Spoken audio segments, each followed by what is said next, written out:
आप अपना परिचय दीजिए। मेरा नाम काशिफ है, मैं निवासी लोता का हूँ। क्या मामला, क्या घटना बताइए। घटना ये था कि मेरा रजिस्टर्ड सट्टा था और कब का था? पिछले 2 साल का। हाँ। और प्रभु यादव और सोनू यादव इन लोग षड्यंत्र रच के ज़मीन लिखवा लिए। सट्टा किससे लिखवा लिए? ज़मीन मालिक से। अच्छा, जमीन मालिक से। हाँ ठीक। उसके बाद हमको ज्ञात हुआ, मैं उनसे पूछने गया तो उन्होंने जान से मारने की धमकी दी। हाँ। और बोले जाओ जो करना हो कर लेना, हमारा कुछ कोई नहीं उखाड़ सकता। अच्छा। और गाली गलौज देने लगे माँ बहन की बद्दी। हाँ। तो इसके लिए मैंने सीपी साहब को एक एप्लीकेशन दिया। हाँ। सीपी साहब ने उसको फॉरवर्ड किया एसीपी रोहिया। अच्छा, एसपी रोनिया को। हाँ। पिछले 20 दिन से एसीपी रोहिया साहब के यहाँ इसकी बयान हो रहा था और इंक्वायरी हो रही थी। और पिछले 1 हफ्ता पहले एसीपी साहब ने एक आदेश कर दिया कि जाइए आपका मुकदमा लिखा जा रहा है मड़वाड़ी थाने में। और मैं फिर जब मड़वाड़ी थाने गया तो वहाँ पता चला कोई आया ही नहीं आदेश। फिर मैं आज पुनः पहुँचा एसीपी साहब के यहाँ।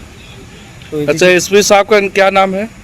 अवधेश विश्वकर्मा। अच्छा, हाँ क्या हुआ? हाँ बताइए। तो एसीपी साहब से मैंने कहा कि साहब आपने आदेश कर दिया, तो बोले आदेश कर दिए थे लेकिन आपने गलत मुकदमा लिखवाना चाहा और मैं मुकदमा नहीं लिखूंगा। तो मैंने कहा ठीक है सर, मैं जा रहा हूँ। तो फिर वो हमारे साथ बदतमीजी करने लगे, बोले ज़मीन पे बैठ जाओ।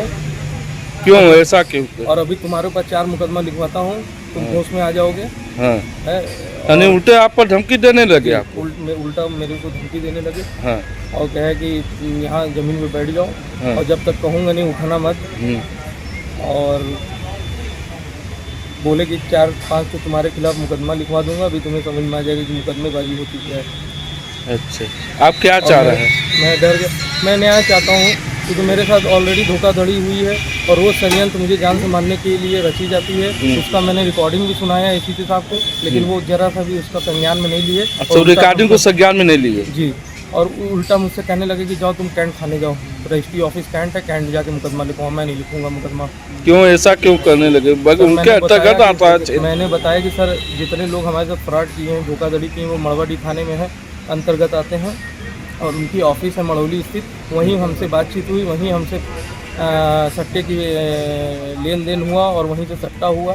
और जो मेरे सट्टे में प्रभु नारायण यादव है वही रजिस्ट्री भी करा लिया जो मेरे सट्टे में गवाह है।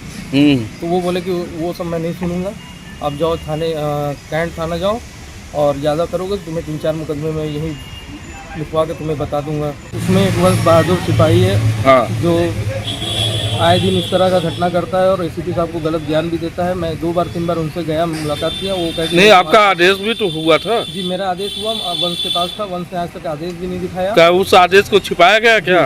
वो उस आदेश को वंश द्वारा छिपा दिया गया। हाँ। और पुनः जब मैं आज दोबारा गया एसीपी साहब के यहाँ तो वो आदेश को नहीं दिखाया गया और एसीपी रोनिया द्वारा बोला गया कि आपका मैं मुकदमा नहीं लिखूंगा, जाओ भाग जाओ, ना तो मुकदमा लिखवा के तुम्हें जेल उल्टा भी। आपको उल्टा धमकी भी दिया गया? एकदम धमकी दी गई और मुझे बैठा दिया गया ज़मीन पे।